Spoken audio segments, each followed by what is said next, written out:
श्रीराम समर्थ. वासनेचे प्राबल्य. माझ्या निरूपणाचा तुम्हास विसर पडतो म्हणूनच बरे. एखादी गोष्ट चांगली आहे आणि ती मिळाली तर सुखप्रद होईल या गोष्टीची आठवण असूनही आपण ती मिळवण्यासाठी प्रयत्न करत नाही, हे अगदी अयोग्य आहे. हे पापच आहे.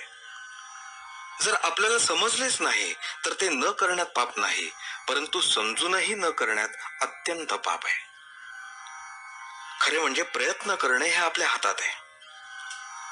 आपण ऐकतो की अंतकाळी जी मती तीच गती. मृत्यूसमयी जशी वासना धरावी त्याप्रमाणे आपल्याला पुनर्जन्म प्राप्त होतो. तेव्हा वासनेतच आपला जन्म आणि वासनेतच आपला अंत असे असताना तिला दूर कशी करता येईल? एखादा मनुष्य काळा असेल तर त्याला आपले काळेपण काही घालवता येत नाही. त्याप्रमाणे वासना असणे हा मनुष्याचा एक सहज गुण आहे. तो त्याला पालटता येत नाही.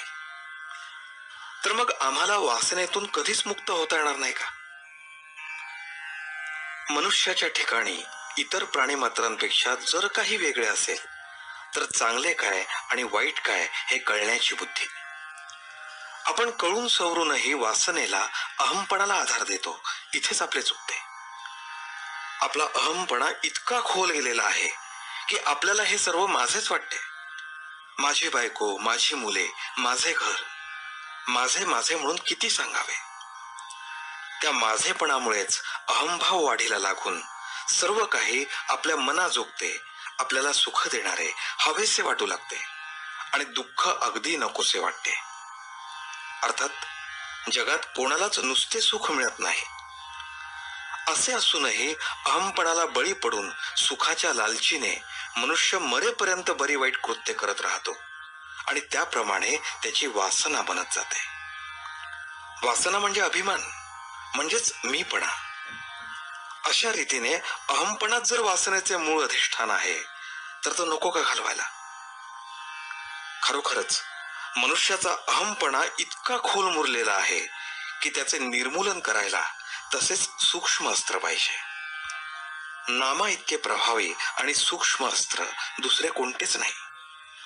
ते परमेश्वराच्या अगदी जवळचे आहे. परंतु एवढे असूनही आपण ते आवडीने, निष्ठेने घेत नाही. आम्हाला सर्व काही समजते, परंतु नामस्मरण करण्याचा आळस आपल्यात भरलेला आहे.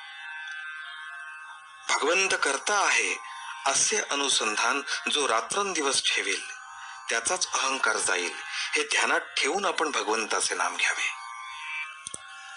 मनाने भगवंताचे होणे हे भक्तीचे मर्म आहे. आपल्याला जे पाहिजे ते त्याच्याजवळ मागावे. मागितलेली वस्तू भगवंत देईल किंवा न देईल. वस्तू दिली तर बरेच झाले, पण आपण मागितलेली वस्तू भगवंताने दिली नाही तर ते देणे आपल्या हिताचे नव्हते असे खरे मनापासून वाटावे. ही भावना वाढण्यासाठी भगवंत दाता आहे असे लक्षात ठेवून शक्य तितके त्याचे नामस्मरण करावे. आजचे बोधवचन. जो नामात राहिला त्याचा वासनाक्षय झाला. जानकी जीवन स्मरण. जय जय राम.